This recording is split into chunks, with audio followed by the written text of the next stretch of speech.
Hello, and good morning. So kia ora everyone, and welcome to today's Hawke's Bay Business Insights series webinar, Managing Absenteeism, Building Resilience, and Compliance. And today we're joined by Myriam Mitchell. She's a partner at Ashcroft Mitchell McGregor. Myriam works with businesses across New Zealand and in Hawke's Bay, especially to make sure workplace law is clear, is practical, it's accessible. Sometimes, the way she explains some of these complex situations and makes it really digestible is just amazing to me. And with winter putting extra pressure on so many workplaces, today's session is going to cover managing leave, absences, absenteeism, employer obligations, return to work programs, and well-being and mental health considerations that you need to consider.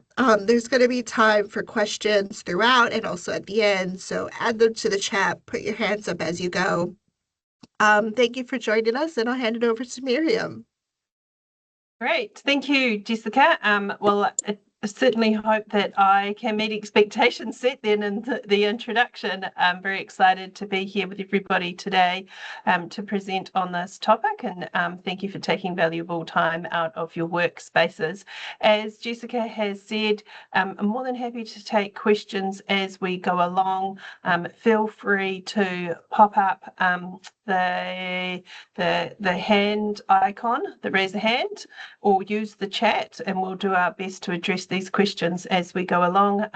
Otherwise, happy to open the floor at the end as well. So for those of us who have not met me or our firm yet, I'm Myriam Mitchell. I'm a partner at Ashcroft Mitchell McGregor Lawyers. My early days as being a lawyer started way back in Auckland for a firm called Fortune Manning and then Duncan Cottrell. They were both larger sized firms. So huge breadth of experience there in terms of employment, health and safety, and insurance matters. Came to Hawke's Bay about 8-9 years ago to settle my family into non-city life, and haven't looked back. It's been absolutely fantastic and really enjoy working with the rural clients that we work here. As workplace lawyers, we cover the whole breadth of information that you might need in this space, all the way from employment law, compliance, agreements, contractors, policies, disciplinary and performance management processes, and unfortunately, over the last year or so, a lot of restructures. We also do workplace investigations, assist with health and safety matters. That is all the way from training for managers or HR departments or health and safety, or assistance with compliance or responding when WorkSafe have investigated post an incident. And unfortunately, a lot of our time these days is caught up in the Privacy Act requests and giving information in respect of those or complaints to the Human Rights Review Tribunal. So that is me and our firm and what we're experienced in. But without further ado, we will move forward to what we will cover today. So today I will be covering off what are the basic leave provisions in our Holidays Act as they currently stand. I will talk about and give you a snapshot of what the up and coming changes are as the government's proposing a complete rewrite of the current Holidays Act, and I'll let you know what the new proposed regime looks like. We'll have a talk about how do you manage unauthorised leave or longer absences and medical incapacity processes, some practical tips in terms of return to work programs, and we'll have a discussion as well about wellbeing and mental health obligations for employers, which are really one of the trendiest claims these days that we're seeing employees take. You might have heard a lot coming out of Australia, our neighbours, with respect to them having specific regulations on obligations for employers in this space. WorkSafe and the government haven't followed that yet, but what we have seen is a new trend of cases in the Employment Relations Authority and Employment Court, where employees are themselves pushing claims in respect of alleged failures for health and safety. And most of the time that is for failures in relation to looking after the mental health of employees. So claims around stress or fatigue or bullying are very common. So we'll cover some information in that arena as well. So in terms of leave entitlements, this hopefully is not new information to you, but we have set this out so you can then compare this to what the new regime is proposed to look like. So as we know, the Holidays Act 2003 currently is the fundamental piece of legislation that sets out and governs leave entitlements for all employers. For all employees working within New Zealand, and it's a piece of legislation that cannot be contracted out of and contains minimum entitlements. So where we talk about these types of leave that we've got here on the screen, the sick leave, bereavement leave, family violence leave, public holidays, annual holidays and closed down periods, all of these are minimum entitlements within the Act, and there are obviously adverse consequences to employers that fail to comply with those. And I will give you a snapshot as to what those are. So 10 days for sick leave, maxed to accrue to a max of 20. And what we mean by minimum entitlements here is these are you need to be providing at least 10 days per year. If you want to provide more at any stage in relation to each of the minimum entitlements, then employees and employers are able to bargain on that, contract for that, and have that set out in their respective collective or individual employment agreements. But you cannot contract out of the minimum. One of the questions that we quite often get from employers is, well, when can a person use their sick leave? Is it just for when they are sick, or how does this work and how does that play out?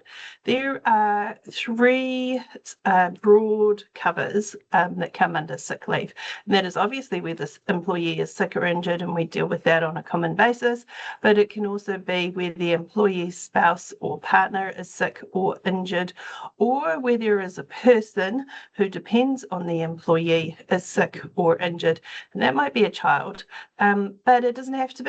It can be the parents living at home with the employee, or the sick aunt, or anyone really who is dependent on your employee, not your employee's husband or somebody else. Sometimes we get employees who try and stretch these definitions beyond what is reasonable. But if they depend on your employee for their health and their care throughout the day, then they would be covered. Any unused sick leave can carry over from 1 year to the next year, but up to a maximum of 20 days in any given year. And that applies regardless of whether you've got a cap within your employment agreement or not. The cap of 20 days in any given year applies by law as opposed to being a contractual term. Then there is bereavement leave that has, I say recently, but this has been around a good year or so now, been extended to include situations where an employee or their partner has a stillbirth or a miscarriage. And so while this amendment has been around a little while, what we're finding when we talk to our employer clients is that it is still not that well known. So just a quick note to bring this to your attention, that the definition of bereavement leave also includes where their partner or an employee has a stillbirth. And in those situations, the employee would be allowed to 3 paid days. And it extends to employees planning to have a baby through surrogacy, adoption, or wāngai arrangements, and to the previous to a previous partner's miscarriage. So just a quick note on that. other things to note about bereavement leave is that it applies after 6 months continuous service with the employer. We've got within the Holidays Act different leave provisions starting at different times. So, for example, annual holidays after 1 year, bereavement leave after 6 months, which is the same as sick leave. And as you'll see in the upcoming slides, there's going to all change under the new legislation. But currently, where the employee meets one of the criteria for bereavement leave and they have been employed for 6 months continuously, then they would be entitled to those 3 days. The 3 days applies in any situation where there is the death of the spouse or partner, a child, parent, brother, sister, mother-in-law, father-in-law, grandparent, or grandchild, or as I said, by way of their own parent, their own pregnancy or miscarriage or that of their partners. Otherwise, if there is any other case where the employee is affected by a bereavement and suffered by a bereavement, and this could be, for example, a close friend, then they are entitled to 1 day's bereavement leave paid. And then, as I said at the beginning, these are minimum entitlements, and you can always provide more if that is what the employer wanted to do. Right. Family violence leave is the next category of leave that I will briefly cover here and bring to your attention. Once again, this is one that applies after 6 months of continuous service with the employer and is available so 10 days is available in each 12-month period. It's not, the entitlement isn't carried forward, and nor is it paid out at the end of employment. And you'll probably be familiar too with the fact that sick leave or bereavement leave are also not paid out at the end of employment. Family violence leave is available to any person who has had family violence inflicted on them or who resides with a child that has been inflicted by family violence. And employees who intend to take the family violence must notify their employer as soon as possible. And again, there's no guidance within the legislation as to what as soon as possible means, and that will be dictated by the situation in each case. And what is possible in one instance obviously won't be possible in another instance. Once notified, the employer can require proof that an employee is affected by family violence leave, and that's just an additional protection in there for employers so that employees are not just using this leave by saying they're affected when they may necessarily not be. Employees who are entitled to family violence leave, regardless of how long ago the family violence occurred, even if it occurred before the person became an employee, they're entitled to apply for the leave.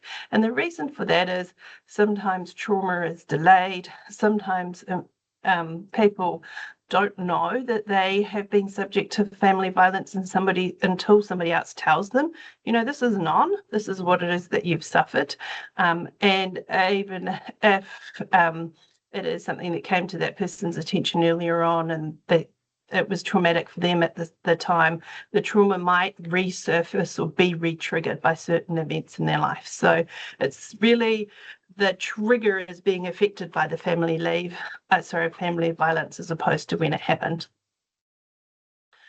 And the Domestic Violence Victims Protection Act has amended the Employment Relations Act to include a ground for personal grievance to cover situations where an employee has been adversely affected as a result of taking this leave. And that is unfortunately a protection that has had to be inserted to protect certain employees who were in the past adversely affected by the employer for applying for this leave.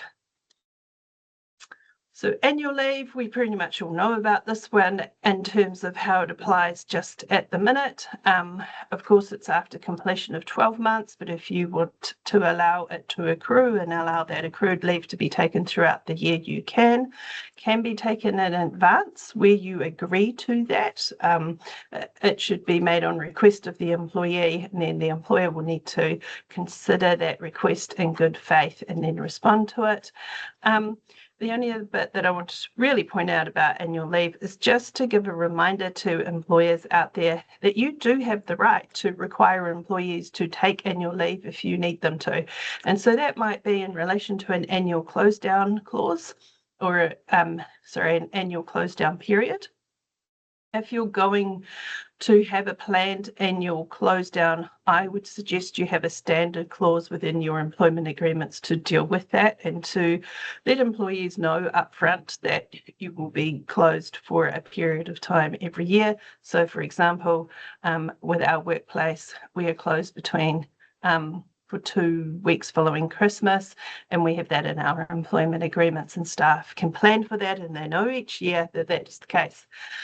If, however, you have a variable close down each year, you know that you want the business to close down every year, but that you're not really sure about the timing on it, depends on seasons and or workflows as they come in, then you are able to deal with that more flexibly.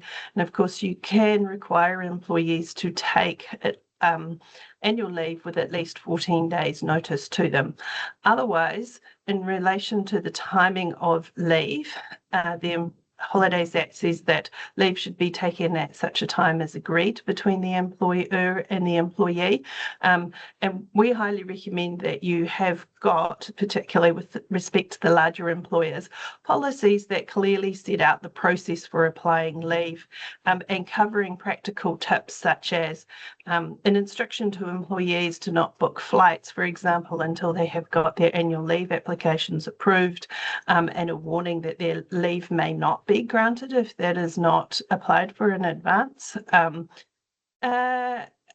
Rules around who the application needs to go to and how. Does it need to be in writing? Is there a particular form? Can it go by email? Those kinds of things. And of course, if you get a request, then that needs to be considered in good faith, and you can go back to the employee with your decision.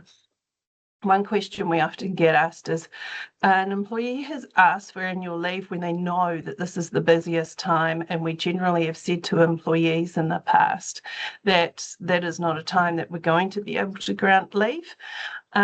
I would suggest in those situations that you still give some thought to the leave. Is there another way around? Are there arrangements that can be made? Is there cover that can be made? But otherwise, you can decline that leave, and particularly where you've indicated to people in the past that there are particular periods that it's just not going to be doable. Right, so moving on from a structure that we are hopefully all fairly familiar with in our workplace to what is coming and what is new. So we have got some anticipated changes coming up. There is an entirely new framework that is proposed for leave. It is being sold to us on the premise that it is simple and clear and provides certainty to employees and employers about their entitlements and obligations. And we've got the Employment Leave Bill currently before government with a select committee report back due real soon in respect of this. That'll give us some guidance as to whether there will be any changes to what is currently being proposed. We are anticipating that this is definitely one piece of legislation that's currently working its way through Parliament that the government will absolutely want enacted before the next election. So barring anything out of the blue, then it's very likely that we're going to have an entire new leave provision by the end of this year. So the bill replaces the current leave entitlement model, all of it in its entirety, and provides a new framework. And it's a fundamental change how leave entitlements are determined, provided, and calculated.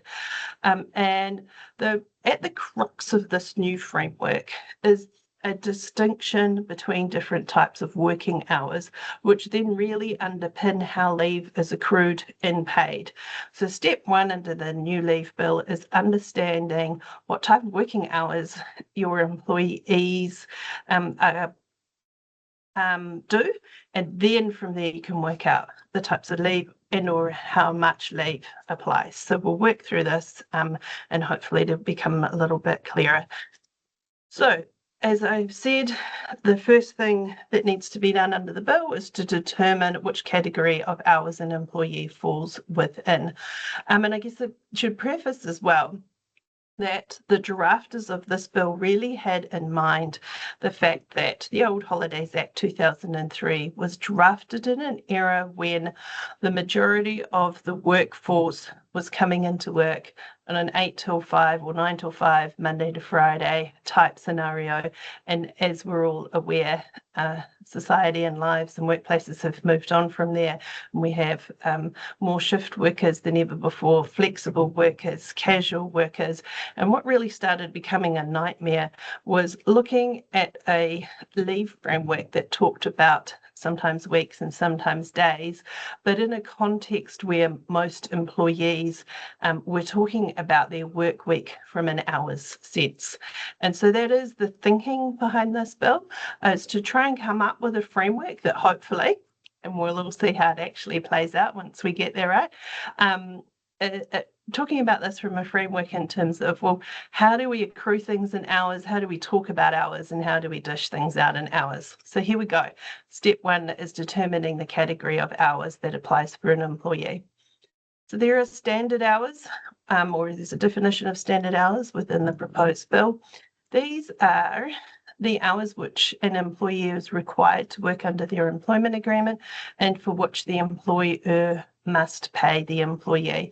And so, for example, if you have an employment agreement with somebody to say that they will be paid, that they're to work 40 hours a week, then that is their standard hours. And quite often we'll see employment agreements, right, that say you have to work 40 hours a week and then any additional hours are by agreement. And so additional hours are just that. They are hours in excess of their in excess of an employee's standard hours, if the employment agreement provides for additional payment for those hours. What do we mean by that? That's really bringing in that distinction between waged workers and salaried workers. And so you often have for salaried workers a clause or a provision that says, here's your salary, and that is compensation for all of the hours that you work. And so for a salaried workers, the hours they work would just be standard hours. However, if the employment agreement is either a salaried employment agreement that says you get your salary for 40 hours a week and anything above that you'll be paid additional hours, or you're a waged worker and your standard hours are 40 hours a week, say example, could be 10, whatever, but the agreement says you'll be paid some more if you're going to work more than your standard hours, then those will fall under the definition of additional hours. And then there's also a definition for casual hours. Those are hours worked by an employee whose employment agreement does not require their employer to offer any work and does not require them to accept any work. So an employee with standard hours for a role cannot also have casual hours for the same role. So employees will either have just standard hours, or they could have standard hours and additional hours, or they will have casual hours. That could cover two types of employees. So that might be casual employees as we traditionally know them, but they might also be permanent employees, but whose hours are flex from week to week. They will have casual hours as opposed to standard hours, and you will use the casual hours provisions to determine their leave. So before I move on from that, any questions? Because that's really the base point.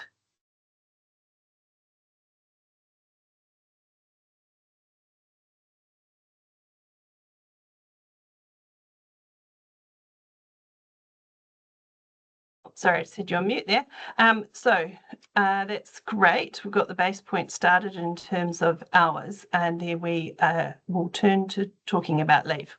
So annual leave will accrue under the new provisions at a rate of 0.0769. And I'll send a chocolate fish out to anyone that still remembers that specific number by the end of this presentation. But I'm sure we will all by the end of next year. So annual leave accrues at the minimum rate. So minimum rate again, so you can agree with your staff to have a higher rate of accrual if that is what contractually you agree to do, but you need to accrue rate at least at 0.0769 hours per standard hour of work. And so you'll remember we had this slide here where we had standard hours and additional hours. So the 0.0769 only applies to those standard hours. From the employee's first day of employment, there are some transitional periods around what's anticipated will happen as we move from the old Act to the new Act, and I'll cover those at the end of the slide. Annual leave also accrues now during periods of paid statutory leave, parental leave, volunteer leave, and jury service, but it won't accrue during unpaid leave or periods where the employee receives compensation under the ACC Act. So hopefully that is a big sigh of relief for a lot of employers. Currently under the new system, hopefully, as you know, an employee goes off an ACC. I mean, some of those employees are gone for a long time, right? 3-6 months if you haven't terminated them under a medical incapacity provision in that time. While they're not earning anything from the employer at that time, they're getting their wages from ACC, they're still currently accruing annual leave during that time, but that will no longer be the case under the new legislation. You won't accrue annual leave on your standard hours under the new provisions. Annual leave will be recorded in hours and balances are not adjusted if the number of standard hours changes generally, though you can agree with employees to do that. Annual leave is taken in hours against the employee's standard hours. So in other words, for little changes for employees who are working a 40-hour week, the 0.0769 rate is a calculation based on, I think it was a 42-hour week, and comes out at your 4 weeks of leave for the year. What changes is that rather than counting it in weeks or days, we count it in hours. It can be taken in hours. But also what that means is, say an employee only has 30 hours as their standard hours for a particular week, then they won't accrue quite up to four weeks leave. It'll be just underneath that. And same for employees who work more than a 40-hour week. I should clarify. For employees whose standard hours are more than 40 hours a week, I'll tell you what happens in a minute about additional hours. For employees whose standard hours of week are more than 40, then they could accrue more than 4 weeks of leave a year. There are some changes to the cashing up rules. Clause 33 in the new legislation provides that an employee may request to cash up a maximum of 25% of their annual leave balance cash each year, and the employee's employer must respond to the request within 14 days of receiving it, keep a record of the request and the employers and their response to that request. So good faith provisions apply really in the nutshell in respect to those requests for cashing up, and employees can cash up 25% of their annual leave. So that is the basis of annual leave. It'll be accrued on standard hours at 0.0769, and of course how many standard hours an employee does will then ultimately determine how much leave they get every year. Sick leave I will deal with next, and then I'll talk about the additional hours as promised. So sick leave under the bill will accrue from an employee's first day of work. Not 6 months, but the first day of work, and the rate is at 0.385 hours per standard hour of work. And employees can accumulate up to 160 hours. That's your 20-day equivalent for an 8-hour day or 5 days a week. Sick leave is taken in hours against standard hours, and additional hours are dealt with differently, which I'll cover in a minute. So main thing to understand about sick leave, again, will accrue from the first day. It'll accrue on a minimum rate per standard hour of work, and it can accumulate up to the same maximums or the equivalent, but counted in hours under the current regime. Now, what happens to sick leave and annual leave on additional hours is the next question. So additional hours do not factor into the annual leave or sick leave accrual. So if I go back to the previous slide, we've got somebody who works 30 hours a week as their standard hours because that's what their employment agreement provides. And then they are flex, and some weeks they do another 5 hours, some they do 2, some they do 10. The employee will only accrue annual leave and sick leave on their 30 hours a week. For their additional hours, whenever they are worked, say 5 or 10 or 2 in any particular week, on the additional hours, they will be paid an extra 12.5% of their ordinary salary or wages as part of their additional hours. And so going back to the example of the employee that works 30 hours a week, they'll get their wages, their standard wages, say, let's pick $50, it's easy. If they are an employee with standard hours of 30 a week, then for those 30 hours in that week, they'll be paid their $50 an hour. They will also accrue annual leave and sick leave at the respective rates that we just talked about. And then in any week that they do additional hours, say in one particular week they are working, what am I doing? Say in a particular week they are working another 5 hours, then they will be not paid $50 an hour for those 5 hours, but they'll be paid $50 plus their 12.5%, just as payment for the annual leave and sick leave that didn't accrue during that time. So hopefully that's crystal clear, but I'll pause there and take any comments or questions from anybody.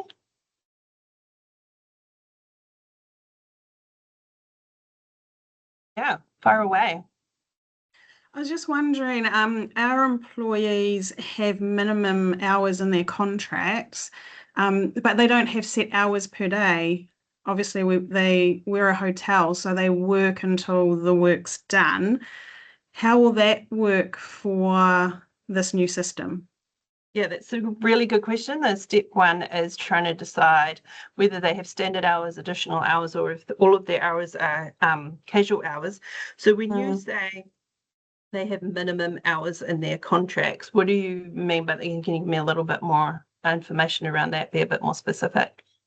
So a housekeeper might have a minimum, depending on if they're a housekeeper or a housekeeper supervisor, might have a minimum of 10 hours, which is realistic for winter, but during summer they might do 20 to 30 hours a week, and every week's different. It's all worked out on occupancy and how many rooms we've needing cleaned, how many staff are on. So there's no set 9 till 3 hours. Yeah. So I'm just trying to figure out, even reception who have set hours for their shifts, they might do five days one week, 4 days the next, 6 another. It just depends on what's needed. So they are going to fall either in the standard hours plus additional hours camp or the casual hours. And this is a really good time to be giving good thought to what the new provisions will be, because if you want clarity in terms of application, then for some workplaces it might be going back and looking at the hours provisions and seeing whether any of those can be tweaked to just kind of give some clarity to the structure and see if things need restructuring in any way in terms of that, or rephrasing in terms of the hours of work. But when you say, for example, the housekeepers, that they will do a minimum of 10 hours, particularly through the winter months, if that is the amount that an employee is always required to work and for which you'll always pay the employee, then it could be that that's their standard hours, 10, and then anything above that is additional hours. Otherwise, if it really just changes from week to week and there is no minimum amount that you're required to pay your employees and no minimum amount they're required to work, then it might be best categorized as casual. But I'm happy to work through that with you if you need further clarity or need to tweak what's happening now. Yeah, I have to put some thought into that, because obviously if they don't earn annual leave and sick leave on additional hours in the summer, they're going to not be getting as much for their annual leave. That they can then take in the winter, and then take in the winter when it's quieter, when they take their leave. Yeah, absolutely. And this is, we've just 2 weeks ago, our whole team were in Wellington for the biannual employment law conference. And this is the problem with trying to find a system that is flexi and tries to work across lots of different types of work. The select committee and the government have done what they think is their fix in relation to that. That's not to say that there aren't going to be any holes in this or little tricky scenarios that are going to need to be worked through. And certainly some of the key takeaways that we got from the conference were employment lawyers, both acting for employees and employers at the moment, are seeing or sort of envisaging a situation where with this structure, employees are very incentivized to work additional hours because they're going to get extra cash in their pockets, right, in respect of that. But what does that mean then? Are employers going to have to look carefully about the max hours they're going to require their employees to do? What's going to happen with employees who are not taking sufficient rest and recreation through the year to keep themselves well? That definitely has a flow-on effect in terms of health and safety, accident rates, illness rates, productivity, and people just generally being happier. And so it's giving thought to, well, how are we going to structure this then for our workplace and our workforce to have that balance between accruing leave that you have available, both not just to take for employees that they've got a sufficient amount of time off, but so as you say, the bank some hours that you can get them to take in the winter months, as opposed to having a system where that really drives people doing additional hours and being paid for their leave on a pay-as-you-go basis as opposed to taking it. Those are all things that will need to be worked through for sure. Yeah. Any other questions or comments around that? All right, so let's move on then. Some more bits and pieces that you need to be aware of under the new regime. There will be a new casual leave payment plan. And so at the moment, people will be used to the 8% pay-as-you-go holiday rate for casual employees. That will now be 12.5% of the employee's ordinary rate, but that will replace both sick leave and annual leave. So employees who are truly casual in terms of their hours won't accrue leave. They will only be paid as they go. And we've got this current regime for pay-as-you-go to when you can use it, when you can't, contracts for less than a year, more than a year, all those bits and pieces, that all goes. But it's just 12.5% annual leave and sick leave for casual employees. There will be a change to the test in terms of what is an otherwise working day. That certainly has been one of the biggest nightmares for employers in the past few years, in trying to figure out when a day would otherwise be a working day for an employee. So this test is created to try and determine entitlements to paid public holidays, and for employees who do not have fixed days of work in their employment agreement. So under the new legislation, a day is an otherwise working day if the employee has worked or was on leave for 50% or more of the same day of the week as the public holiday in the preceding 13 weeks. And so I am sure there will be plenty of scenarios where that will appear to be quite tricky, as simple as the test appears to be on the face of it. Other points to note is that bereavement leave and family leave remain day-based entitlements, but arise from the employee's first day of employment. They don't need to wait that 6-month period. And employees may take part days for these entitlements, for example, a half day to attend a funeral. Employees with multiple roles who within the same employer will carry separate leave balances based on the hours worked in each role. I'm sure that is an absolute delightful piece of news for a lot of payroll employers to, payroll people to get their head around. And there is some provisions around remediation framework. So employees can keep incorrectly paid out leave entitlements and annual leave, and the original entitlements will still remain in force. So what do you mean? You might be thinking, God, what does she mean by that? So there are a bunch of employers out there who are currently still working through claims that employees have made that their entitlements have not been correctly paid or calculated under the Holidays Act 2023. And those claims will continue, and they'll continue per the Holidays Act 2023 provisions as opposed to moving over to the new ones. Payment of leave, all leave types, that's annual, sick, bereavement, family violence, alternative holidays, are paid using the same hourly leave rate of pay, and the rate is based on the employee's lowest hourly rate for the day the leave is taken. So some employees have got different variable rates depending on whether they work weekends, nights, mornings, etc. And so they'll just do it on the lowest rate that applied for that particular day. Probably doesn't apply to the majority of employees who are mostly on the same rate. So in summary, the aims of the new system are a simpler system and to enhance certainty and flexibility. I don't know if it's just my lawyer mind that works in the way that it does when we look at these bills and just tries to dissect everything. I'm not yet sure that we're going to, get that certainty and flexibility, but time will tell, and it might just be, as with anything that is new, that there's this period where we have a lot of questions, figure out the best way around things before they settle in. I had mentioned earlier on that there are some provisions around transitioning from the current Act to the new regime when it comes into force. There will be a 12-month lead-in period after a 2-year anniversary of the bill receiving royal assent, unless you're in the schooling sector where you've got 10 years to comply. And I thought that was very interesting because it says either one of two things for me, that our schooling sector is highly under-resourced in terms of its structures and its processing for it to need an entire 10 years, or the new system is not so clear and certain that there are certain sectors that are going to need a longer period of time. But I just personally found that a little bit strange.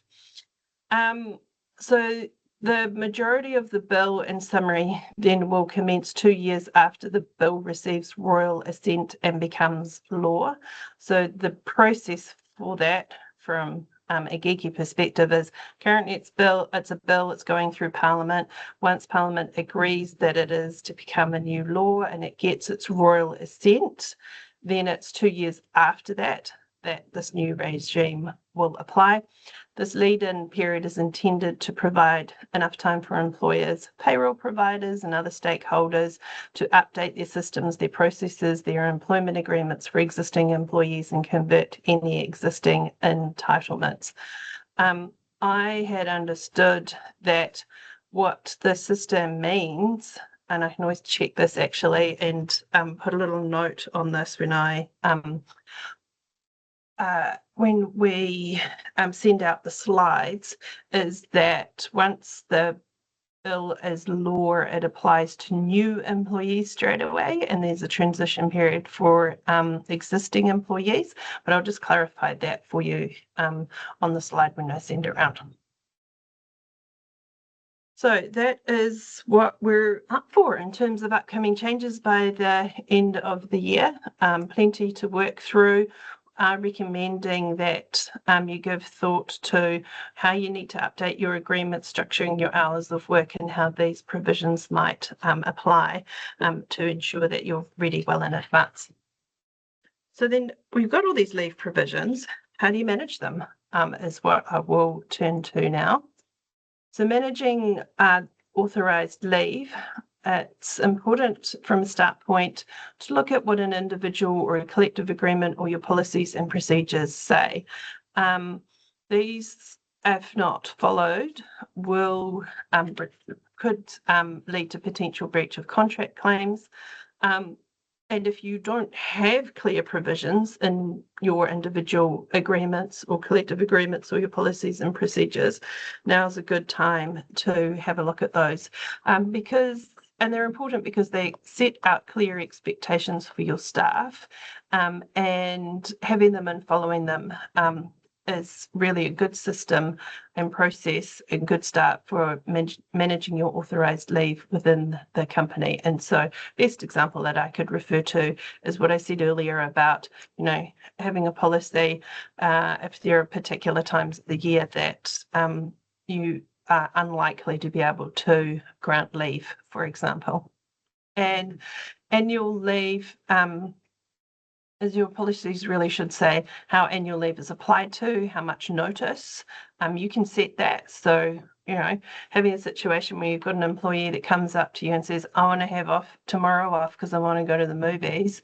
If you've got that clearly set out in your policy to say, you need to give us 2 weeks annual leave, gives you that ability to revert back to your policy because it really sets the boundaries of what is reasonable. Sick leave, bereavement leave, family violence leave, we recommend that you have policies on those, again, so that you are setting out some rules around how much notice is required, how the employee reports when they will be absent from work. A key tip there is to require employees to phone their manager on a sick day, as opposed to allowing them to hide behind an email or a text message. That tends to reduce the number of days that employees are taking sick when they're not normally. And your policies can also set out what kind of proof you want, and if for sickness for where there's sickness for 3 consecutive days. So you can set out some rules around that. Right, absenteeism. What do you do if there's a pattern of absenteeism?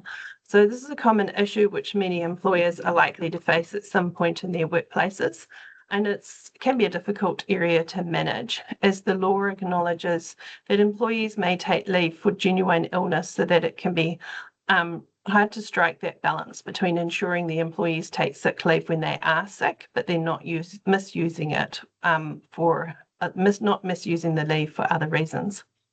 Absenteeism can be broadly defined as a habitual pattern of absence, and doesn't just occur when an employee takes leave without authorization, but it can also occur when an employee requires or takes significant periods of leave, which is known to the employer. And this usually occurs in situations of sick leave. So we've all come across staff that have every Monday off, for example, or they end up having every Friday off, or there ends up being some kind of pattern to that, or other information that comes to your attention that makes you question the genuineness of the sick leave. And monitoring absence and making sure someone is actively managing staff absences is important. In a large organisation, these things can go under the radar for quite some time, but if you've got some systems and processes around this, you can more easily identify those staff that all of a sudden are starting to have every Monday or Friday off, or a particular day of the week. Ensure that workplaces have clear policies that set out expectations of when an employee can take leave and when how a return to work might happen. This might involve the employee calling a specific person each day they are absent and then meeting with their manager upon their return. For example, many restaurants and cafes, for example, have a policy that where an employee has had a stomach bug, that they'll need to get the all clear from their GP before they return to work. Those are reasonable and genuine rules that you can put in your policies. If you sort of need to have specific provisions around that. It's the employer needs to establish in the initial stages whether there's a medical condition which causes the absence. So if there is, employers will need to treat this as a medical incapacity issue. So, for example, if somebody with diabetes is likely to have a higher than normal absent rate as the illness causes a weakened immune system. And so if you're seeing that pattern over time, or there is an underlying medical condition that really has carried on and resulted in excessive time off, etc., then it might be time to start having those tricky conversations with your staff. And that might start out either as a chat or a formal process. And I think, just checked that we've got some slides in respect of that coming up. So the first step really is understanding if you've got somebody who has either got, as I said, this long pattern of having Mondays or Fridays off, or they have been away now for a really long period of time, they've exhausted their sick leave, and then they've had like another month off and you still really don't know what's going on, then it's helpful to start making some inquiries and thinking about how you're going to deal with this and how you're going to address it. Now, there's different causes of absenteeism, of course. It could be illness or injury, it could be mental health, it might be bullying or harassment. Maybe the employee hasn't got a sickness, but they are avoiding the workplace as opposed to the issue sitting with them. There's a high workload, stress and fatigue. It could be issues in their personal life. There could be drug and alcohol usage involved, and or just have sort of disengaged from work entirely. So it's helpful to understand the root cause of what is leading up to the absenteeism before you delve straight into a formal process. This helps the issue from reoccurring. It helps address systemic issues and then, improves overall organisational performance. So, for example, if somebody's away from bullying, you would want to know that so that it doesn't start affecting other people within the organisation and having that overall effect on productivity. What we absolutely know from all of the cases that we have seen in the Employment Relations Authority and Employment Court cases is that intervening early prevents problems from escalating. Engaging, particularly if the root cause is potentially a work-related one. So where there is stress and fatigue or high workload, harassment and bullying, dealing with it earlier helps the problem from escalating.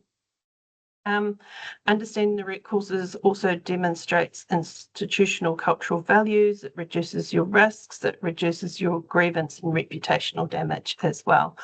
And employees are more likely to accept outcomes when they feel heard and respected. And so even if you need to move to a formal process to address the absenteeism, engaging with employees regularly, being open, honest and communicative with them can often help smooth that process and is probably one of the greatest mitigating steps that you can take to help reduce a personal grievance at the end. Because if you go through these processes and you've got an employee's backup just because of the way you went around it, even if you had all the right reasons, then that's going to increase risk. So examples of root causes of absenteeism, this is really an extension of the previous slide and just provide some more information there.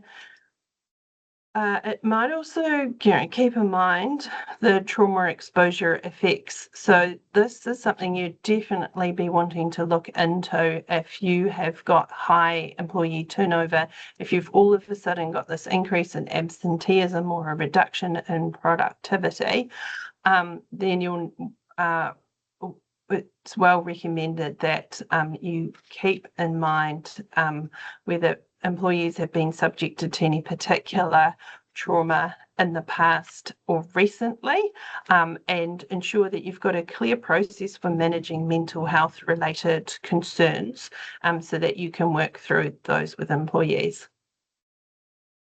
So there the other question we often get is, okay, so we all know that we need to look after our employees' mental well-being at work, but how do we actually do that, and how do we understand as to when we've got an employee that's clearly struggling? Say you've got an employee now, they're taking regular days off every week. When they are at work, they might be losing weight, they're not engaged as they might be. Maybe they've even told another colleague that they are personally struggling or have come to HR directly with respect to this.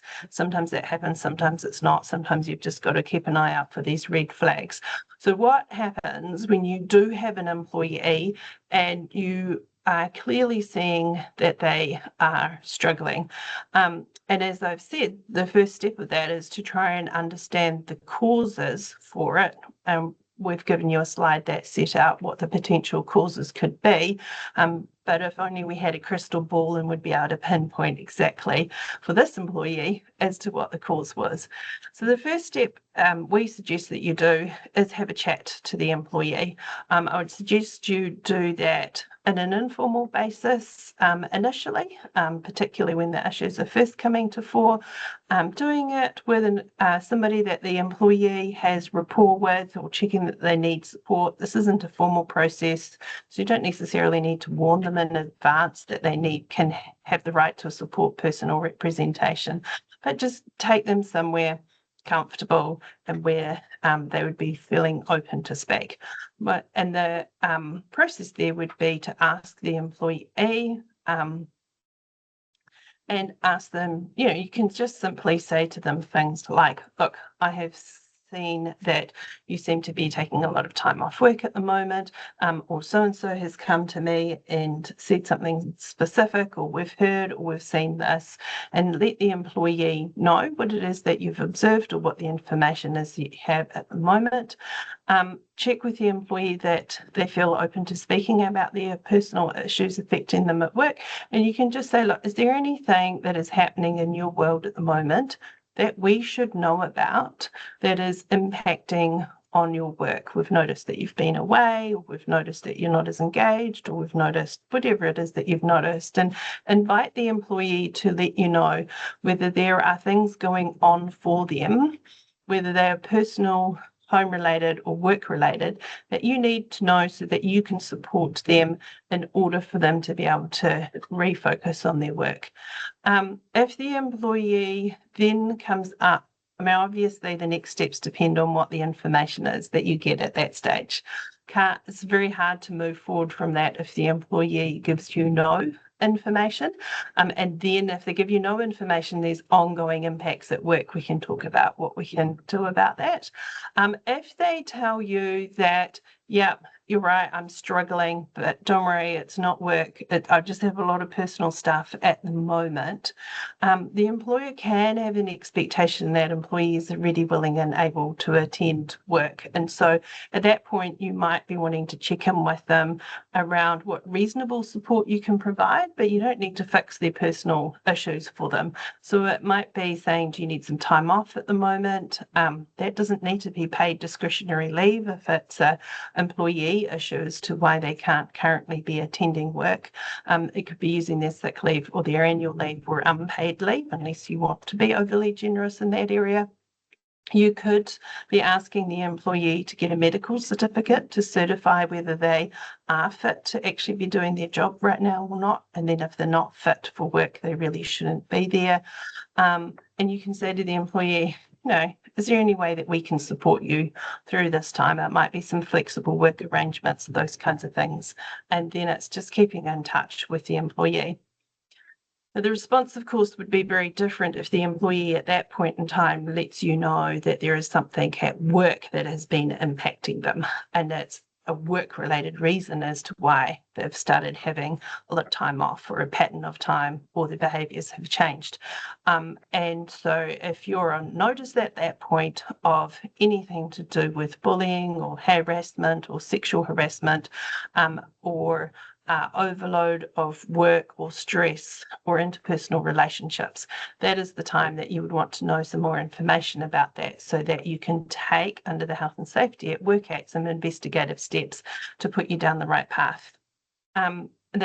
What those steps are will depend on a myriad of things, and in the past we have had an entire hour to 2 hour session on this, so if you want some specific training on that, feel free to reach us out, or we can talk to Jessica about having a specific topic on this. But just know that your options range from informal and talking to parties to all the way through to internal investigations, external investigations, or formal processes. But what is really important at the end of these types of conversations is to then take that step to refocus people on what the expectations are. Now, I'm cognizant of the fact that we are running out of time. I'm happy to carry on, and I've got the time to do so. But if there's anyone that just needs to jump away because they have got a prior commitment, just feel free to do so. There are, of course, resourcing issues that happen when people are away from work too long, and I'll let you read that slide on your own. Now, so this is addressing absenteeism and the process that happens around that in a little bit more detail. I've talked that the first step is to sit down with an employee and have a discussion about them. Then from there, it is a more formal process if you need to, in terms of gathering further information. So compiling how many days they've had off, what is the impact to the rest of the organisation in respect of that time off, because that will really help you determine how you deal with this. So for an employee, for example, where there's not a huge impact on the organisation for them to take a longer period of time off, you might want to be able to accommodate that if you can and you value that employee. Otherwise, if it's going to have a massive strain and lead to other health and safety issues such as fatigue, etc., in the team by having this gap, then that needs to be addressed. Look at your policies. Has the employee complied with the policies? And then you would invite the employee to a meeting to discuss the concerns once you've written to them, probably, setting this all out. If it is an employee who's had a long period of time off work and or intermittent absences for a long time, you can ask for medical information. So you could write to them and say, look, this is having an impact on work, and we need to consider what the next steps are. And we would like you to either visit your GP, your specialist, or a health professional that we pay for to get assessed and have a report. At that stage, you might also want to set any expectations in writing. So, for example, we've got employees who are taking a lot of time off, but they're never giving you that medical certificate. You might want to give them a little bit of a I wanted to say written warning, but you need to do a process for that. You want to record in writing for them that they are to provide a medical certificate for those absences.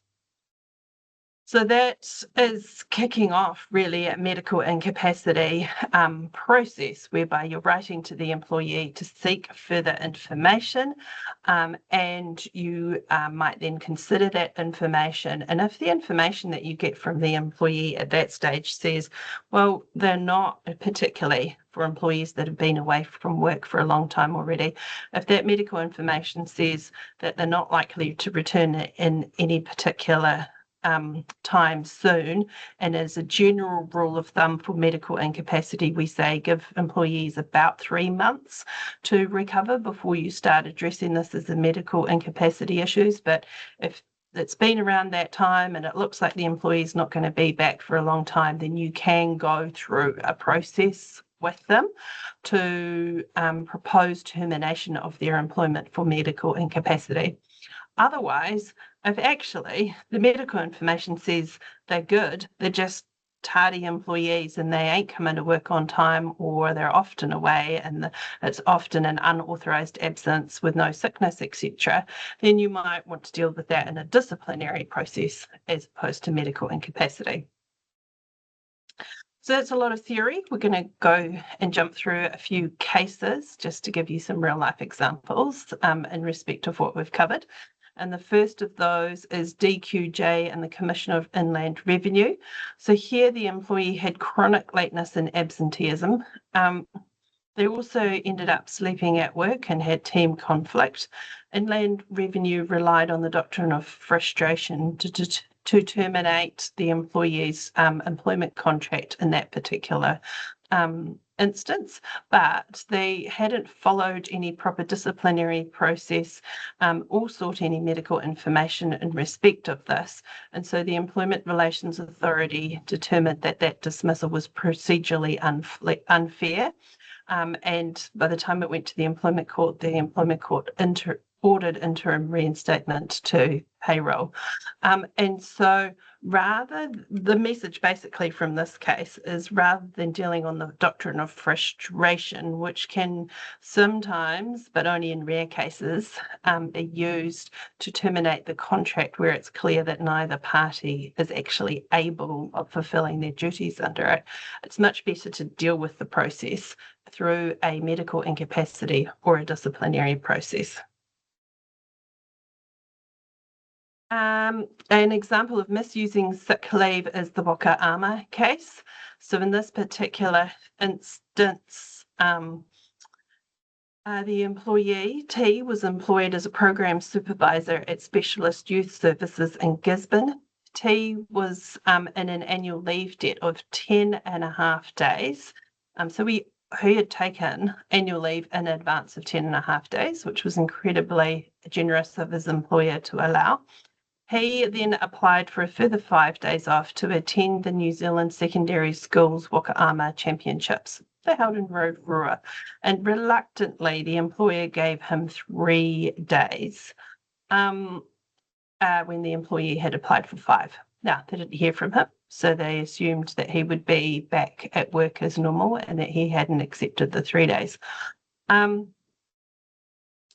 Then T came into work on the first day of leave he applied for, but claimed that he had injured his calf. So he doesn't respond to the 3 days piece, but he just comes into work and he says, "Oh God, I've got a sore leg," and goes off work on sick leave. But it was later discovered that he had travelled out of town that day and was seen by a colleague at the competition. So he comes into work, feigns this injury, and then buggers off to the Waka gets caught out, and they raise that with him. And I think there's also a photo that's put on Facebook eventually of him actually at the event. He was dismissed after his employer had determined that he misused his sick leave, and he brought a claim in respect of that, but the Employment Relations Authority held that his sick leave had been misused, that the employer was justified in the actions that they took, and they had sufficiently investigated the situation, and there was essentially a loss of trust and confidence, and so his dismissal was determined to be justified. Now,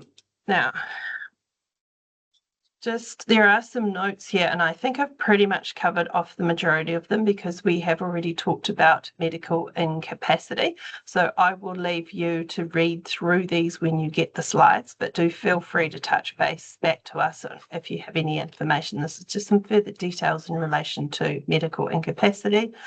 And then we have another case, which I'm actually going to skip through and let you read these, given our time constraints here.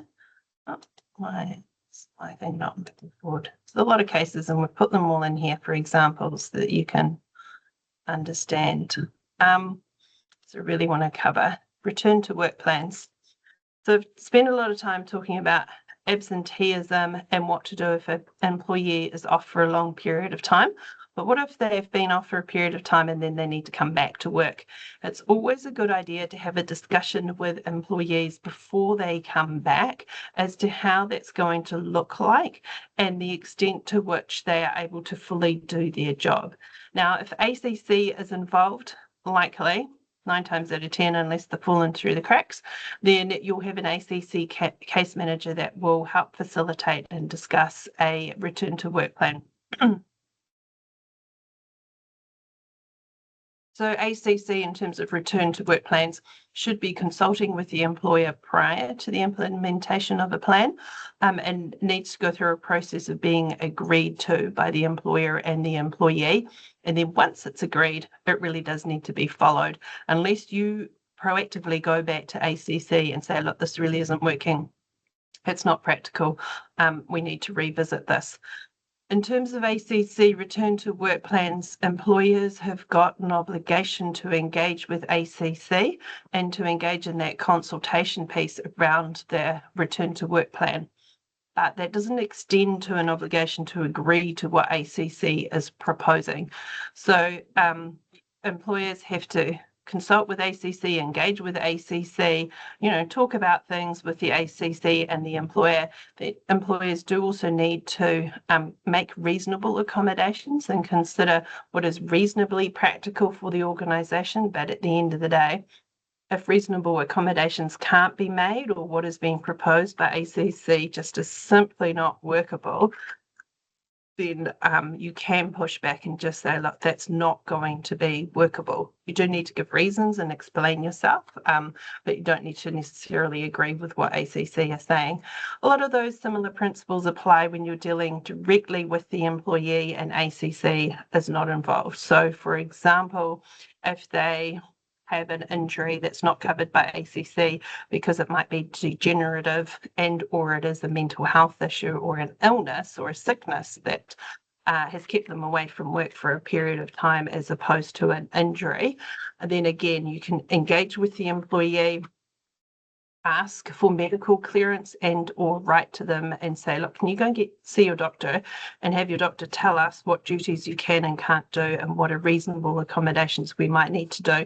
And of course, make sure that your employee is providing a copy of the job description to whoever they're seeing at that particular time. And then through that consultation process, you can agree a return to work plan. We've then got some slides in relation to mental health obligations and what you need to be doing in that space. I will summarise these for you, given our timing issue here. But the main point is that employers do have obligations to manage psychosocial risks within the workplace. Those are the hazards that might arise out of, employees being in a social environment and having to interact with each other. And so that really boils in a workspace environment down to things like bullying and sexual harassment, work-related stress and fatigue, violence at work, managing shift work if you've got shift workers, and mental health when working from home. So if you don't have any policies in your handbook in respect of those topics yet, then I highly recommend that you do. And if you need assistance with that, we're happy to help. Why do you say do we have these mental health obligations? In a nutshell, it's because of a few things. First of all, because the Health and Safety at Work Act says you do. The Health and Safety at Work Act says you need to take reasonably practical steps to manage the health and safety of employees. And the Act defines health as mental health and physical health. And also because the Employment Relations Act says you've got obligations of good faith and to deal with employees in a certain way and look after them at work. And also because the Employment Relations Authority and the employment courts have specifically now taking a line that employers have got health and safety obligations against employees, and that includes to take look after their mental well-being. And we now have many cases in this space, but we've chosen this one here in particular as an example. but as it relates to a situation that commonly arises for many employers. So this was a case where the employer had raised performance concerns with the employee, and she had advised her employer, I can't remember if it was right at the outset of employment or at the start of the performance processes, that she had attention deficit disorder and an anxiety disorder. The employee had to take time off work from time to time because of those disorders, and the employer provided the employee with EAP services. They provided her with time to off to go to the gym. They moved her desk because working in an open space environment for her was difficult, and they gave her support from the business coaches. And those were all steps that it took at the same time as carrying out a performance management process with her. Now, unfortunately, for both parties, the performance management process, despite those particular supports having been put in place by the employer, didn't improve the employee's performance. In fact, it did the opposite. And so it carried out another performance management process. And I think there were 2, maybe 3 performance management processes in the end. Now, to cut a long story short, the employer here held that standing back objectively, it was clear that the employer's pattern of performance managing the employee had deteriorated her mental health, and it's the deterioration in the mental health that led to this poor performance. And while the court acknowledged that the employer had taken some measures to support the employee through those processes, the gym, the EAP, moving her desk, those kinds of things, they said those measures were not enough. And more importantly, that the employer hadn't stepped back and looked at, well, what is driving her poor behaviour and her poor performance within the workplace, and had incorrectly interpreted her behaviour and ability to cope with the performance management processes as opposition to being performance managed as opposed to being her disorders. So her behaviours such as absenteeism outbursts were symptoms of the mental health condition that were known to the employer, and the court said that a fair and reasonable employer in those situations would have requested further medical information and assisted the employee in obtaining that information, and not just simply expected the employee to understand that she should be providing that information. And so the key takeaway from this case is, if you want to carry out formal processes with an employee that we all know inherently contain a certain level of stress, and so we're talking about performance management, restructures, disciplinaries, and you are on notice already of a particular health condition for that employee that might be adversely affected by that process, and just pause and get some specific medical information and advice as to how to run that process in a way that is safe for the employee and in a way that isn't going to exacerbate their condition before you carry on. So there are things that you can do when mental health is a factor. They will differ in each situation and will be very fact dependent, or it might even depend on the medical advice that you are given. But some of the basic ones are offering support, EAP. If your organisation doesn't have EAP available, then you could just offer a few counselling sessions. Encourage employees to take time to recover or take that time off. Follow medical advice or request the medical advice where you don't have that. Consider return to work plans as needed. Get a detail of the work-related concerns that are causing the impact, and so that might be just talking to the employee or carrying out some wider investigations, and consulting really at the end of the day with your employees. So that brings me to the closure of my presentation. I have got a couple of minutes if people still want to ask some questions or want to reach out in relation to anything specific that I have covered. Otherwise, thank you very much for listening to me today. Any questions or comments from anyone?